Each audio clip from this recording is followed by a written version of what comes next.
வணக்கம் நண்பர்களே.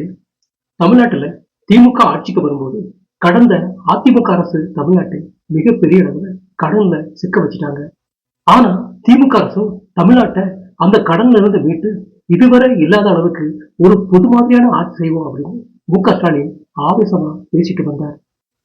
ஆனா இப்போது பார்த்தா தமிழ்நாட்டை அவர் 8,5 லட்சம் கோடி அளவுக்கு கடன்ல சிக்க வச்சிருப்பதா தமிழக பாஜக தலைவர் அண்ணாமலை ஒரு திடுக்கிடும் தகவலை வெளியிட்டிருக்கிறார். அவர் வெளியிட்டுள்ள அந்த செய்தியில திமுக ஆட்சியில தமிழ்நாடு கடன்கார மாநிலமா மாறி இருக்கு. திமுக அரசு ஆட்சிக்கு வந்த பிறகு மட்டும் 8,5 லட்சம் கோடி ரூபாய் கடன் ஏற்பட்டிருக்கு. அதோட இப்படி வாங்கும் கடனையும் தினசரி செலவுகளுக்காகத்தான் பயன்படுத்திட்டு வராங்க. அப்படின்னா டாஸ்மாக் உள்ளிட்ட பல துறைகள் மூலம் வரும் வருமானம் எங்கே போகுது? தமிழக மக்களின் வரிப்பணம் மற்றும் மத்திய அரசு கொடுக்கும் 70% ஜிஎஸ்டி வரிப்பணத்தையும் திமுக அரசு என்ன செய்யறாங்க அப்படிங்கிற கேள்வி எழுந்திருக்கு.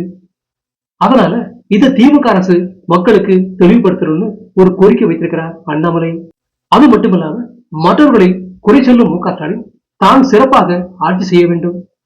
இந்தியாவிலேயே நம்பர் 1 மாநிலம் தமிழ்நாடு, இது போன்ற ஆட்சி எங்கு நடக்கலன்னு சொல்லி 8,5 லட்சம் கோடி கடன் வாங்கி இன்றைக்கு தமிழ்நாட்டை கடன்கார மாநிலமா மாத்திருக்கிறார்.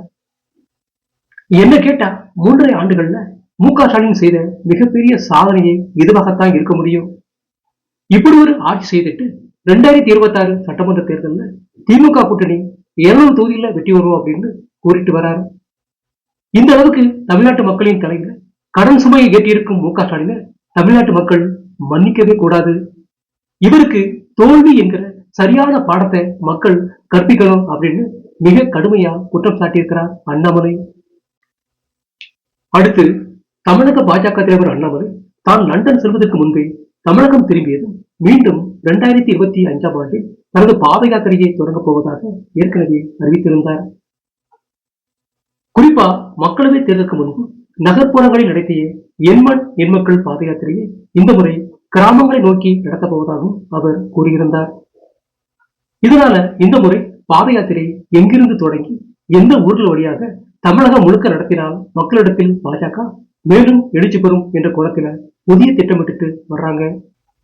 இந்த நேரத்துல புதிதாக கட்சி தொடங்கியுள்ள நடிகர் விஜயும் அடுத்த ஆண்டில் தமிழகம் முழுக்க சுற்றுப்பயணம் செய்ய போவதா அறிவித்துள்ள நிலையில தற்போது எடப்பாடி பழனிசாமியும் தானும் ஜனவரி மாதத்திலிருந்து தமிழகம் முழுக்க சுற்றுப்பயணம் செய்ய போவதா திட்டமிட்டு வரார். இது குறித்து அதிமுக வட்டாரங்களில் வெளியாகியுள்ள செய்தியில சமீபத்தில் அதிமுகவின் செயற்குழு கூடிய போது தமிழகத்தில் உள்ள 234 தொகுதிகளில் எடப்பாடி பழனிசாமி சுற்றுப்பயணம் செய்வது என்று முடிவெடுக்கப்பட்டிருக்கு. ஜெயலலிதாவின் மரணத்துக்கு பிறகு எடப்பாடி சந்தித்த 9 தேர்தல்களையும் தோல்வியே கிடைச்சதால அதிமுக குறித்து தமிழக மக்களிடையே எழுச்சியை ஏற்படுத்த வேண்டும் என்பதற்காக நடைபயணம் நடத்தணும் என்று கட்சி நிர்வாகிகள் எடப்பாடியை அறிவுறுத்தியிருக்காங்க. குறிப்பா ஆந்திர முன்னாள் முதலமைச்சர் ஜெகன்மோகன் ரெட்டி தனது தந்தையின் மரணத்திற்கு பிறகு பாத யாத்திரை மூலம் ஆந்திராவில் மிகப்பெரிய எழுச்சியை ஏற்படுத்தினார். அதனால அதே பாணியை எடப்பாடியும் கையில் எடுக்கணும் அப்படின்னு அதிமுக நிர்வாகிகள் அவருக்கு ஒரு கோரிக்கை வச்சிருக்காங்க. அதன் காரணமாகத்தான் ஜனவரி மாதத்திலிருந்து தமிழகம் முழுக்க எடப்பாடி பழனிசாமியும் சுற்றுப்பயணம் செல்ல போகிறாராம். அதோடு மட்டுமின்றி தேர்தல் வியூக நிபுணராக பிரசாந்த் கிஷோரை ஜெகன்மோகன் ரெட்டி நியமித்திருந்தது போலவே எடப்பாடி பழனிசாமியும் பிரசாந்த் கிஷோரையை நியமிக்க போகிறாராம். அவர் தற்போது புதிய அரசியல் கட்சியை தொடங்கியிருப்பதால் எந்த கட்சிகளுக்கும் நேரடியா தேர்தல் வியூகம் வகுத்துக் கொடுப்பதில்லை. ஆனாலும் தன்னுடைய ஐபேக் நிறுவனத்துக்கு எப்படி செயல்படணும் அப்படின்னு ஆலோசனை கொடுத்துட்டு வரார். அதனால 2026 சட்டமன்ற தேர்தலில் பிரசாந்த் கிஷோரின் ஐபேக் நிறுவனத்தை அதிமுகவுக்கு தேர்தல் வியூகம் வகுத்துக் கொடுக்க அனுப்புவதற்கும் எடப்பாடி பழனிசாமி திட்டமிட்டு வராராம்.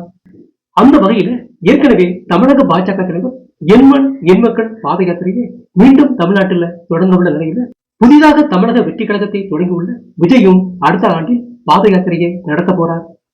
இந்த நேரத்தில் தற்போது எடப்பாடி பழனிசாமியும் தானும் பாத யாத்திரை நடத்த தயாராகி கொண்டிருக்கிறார். இப்படி 3 கட்சி தலைவர்கள் பாத யாத்திரை நடத்த இருப்பதை பார்த்து அடுத்து திமுக சார்பில் உதயநிதி ஸ்டாலினும் தானும் பாத யாத்திரை செல்ல போவதாக அறிவித்தாலும் ஆச்சரியப்படுவதற்கில்லை.